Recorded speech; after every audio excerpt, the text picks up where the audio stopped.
I am Michael Sheehan. And I am Ian Dilly, and we are in Chieti, Italy, where Stage 7 of the 2019 Giro d'Italia will pass through tomorrow. We are here because we're doing an e-bike race that starts in Chieti. This will be following the same exact route of the Giro d'Italia, and you're pretty excited about riding an e-bike, aren't you? Yeah, the main race of tomorrow, I believe. We're going to be doing it. And we are at our hotel in front of our pool, which we are not getting to use. Turns out I brought my swim trunks all the way to Italy for absolutely no reason, because we have come and gone from the southernmost point in Italy of this Giro, and it just isn't warm.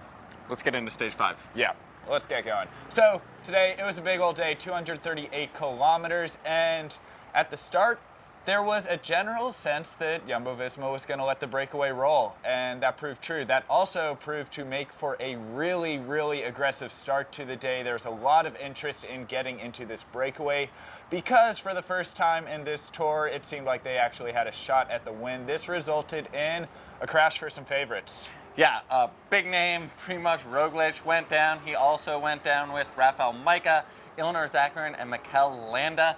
Must have been just they all decided to fall down together. Actually, everybody just kind of fell over because Pascal Ackermann also fell over. We saw Primož Roglic with a nasty tear in his shorts.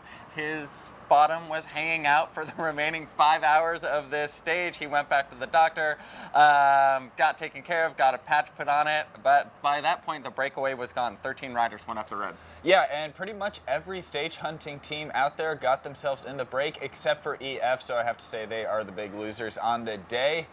But from that point on, it was pretty much just a normal bike race. The breakaway just had to get to this Category 2 climb, which we told you about yesterday. It started about 30 kilometers away from the finish in San Giovanni Rotondo. And right when they hit the climb, there were fireworks. Yeah, I just love the run into this climb. We were there yesterday. Very dramatic view of this long, flat, windswept road heading into this wall of a climb. Luckily, the ascent up the mountain is a lot more gradual than the imposing climb actually looks. 4 to 5% average gradients, and Fausto Masnada, who recently was on fire at the Tour of the Alps, winning 2 stages and finishing 5th overall, lit out early in this climb, followed closely by Valerio Conti, who was only a minute 59 seconds down, the leader on the road, and these two, they were gone. Yeah, Valerio Conti, after the stage, said that Fausto Masnada was riding like an absolute motorbike, and I think that anybody who watched the race got that impression.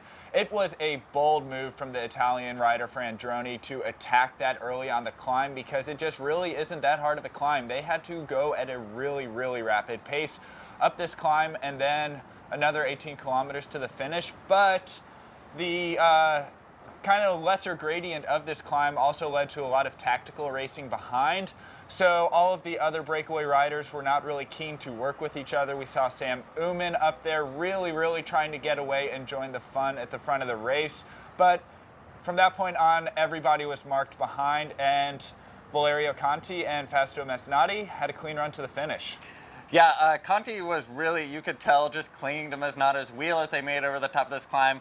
Once they hit the flatter sections and the run down in the line, he did start working, going 50% all in. You could tell he was trying to gain as much time as he could, and he was going to be wearing the pink jersey at the end of this stage. A long uphill drag to the line, and Masnada just had more in the tank than Conti. Exciting stage nonetheless, and 2 young Italians, 24 and I think Conti is 26 years old, putting on a show for their Italian fans in San Giovanni Rotondo.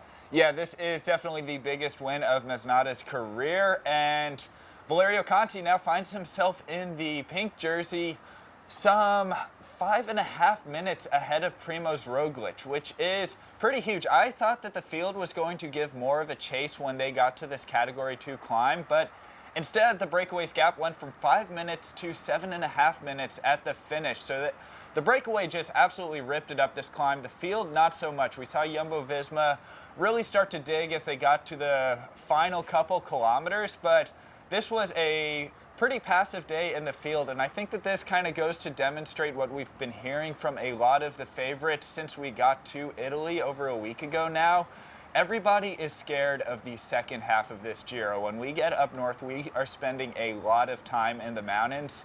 Everybody has the sense that this is a back-weighted tour, and nobody is really wanting to put themselves out there this early who has designs on the pink jersey when we get to Verona.